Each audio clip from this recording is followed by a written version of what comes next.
നമ്മുടെ പുതിയ കിയയുടെയും ഹ്യുണ്ടായിയുടെയും വണ്ടികൾ ടാറ്റയുടെ വണ്ടികളെക്കാൾ സേഫാണ് എന്ന് പറഞ്ഞ് ഇങ്ങനെ ഉണ്ടാവും. സംഭവം വളരെ ശരിയാണ്. നമ്മുടെ ഭാരത് എൻക്യാപ്പ് പുതിയ ജനറേഷൻ വെന്യൂം അതുപോലെ സെൽട്ടോസും അങ്ങോട്ട് ക്രാഷ് ടെസ്റ്റ് ചെയ്തിട്ടുണ്ട്. ആൻഡ് റിസൾട്ട്സ് അത്യാവശ്യം ഷോക്കിംഗ് ആണ്. 5 സ്റ്റാർ റേറ്റിംഗ് ആണ് നമുക്ക് സെൽട്ടോസിലായാലും മറ്റേതിലായാലും കിട്ടിയിരിക്കുന്നത്. സെൽട്ടോസിൽ 31.7 പോയിന്റ്സ് ആണ് ഔട്ട് ഓഫ് 32 അഡൽട്ട് സേഫ്റ്റി വന്നിരിക്കുന്നത്. ആൻഡ് ഓവറോൾ അകത്തെ പാസഞ്ചേഴ്സിൻ്റെ പ്രൊട്ടക്ഷൻ നിങ്ങൾക്ക് കാണാം. എല്ലായിടത്തും ഓൾമോസ്റ്റ് നല്ല പ്രൊട്ടക്ഷൻ ഉണ്ട് സെൽട്ടോസിൽ. ആൻഡ് ഇതിൻ്റെ പോയിന്റ് ആക്ച്വലി നമ്മുടെ സിയറേക്കാൾ മുകളിലാണ് നിൽക്കുന്നത്. ഇൻഫാക്ട് വെന്യൂവിൻ്റെ പോയിന്റ് വരെ അഡൽട്ട് സേഫ്റ്റിയുടെ കാര്യത്തിൽ സിയറേക്കാൾ കുറച്ചും കൂടെ മുകളിലാണ്.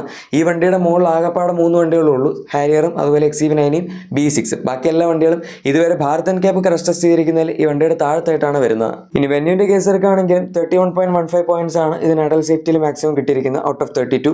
അതും അത്യാവശ്യം ഇംപ്രസീവ് ആണ്. സിയറയ്ക്ക് 31.14 ആയിരുന്നു. സോ ആ ചെറിയ മാർജിനിൽ വെന്യൂ സിയറെ ഓവർടേക്ക് ചെയ്തു.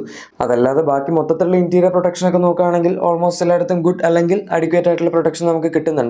ഓവറോൾ ഈ രണ്ട് വാഹനങ്ങളിലെയും പൊസിഷനിങ് എവിടെയൊക്കെയായിട്ടാണ് ബാക്കി ഭാരത് എൻക്യാപ്പ് ടെസ്റ്റ് ചെയ്യുന്ന വണ്ടികൾ വെച്ച് വരുന്നത് നിങ്ങൾക്ക് ഇവിടെ കാണാം. അത്യാവശ്യം നല്ല ഇംപ്രസീവ് ആയിട്ടുള്ള ടെസ്റ്റ് റിസൾട്ട്സ് ആണ്.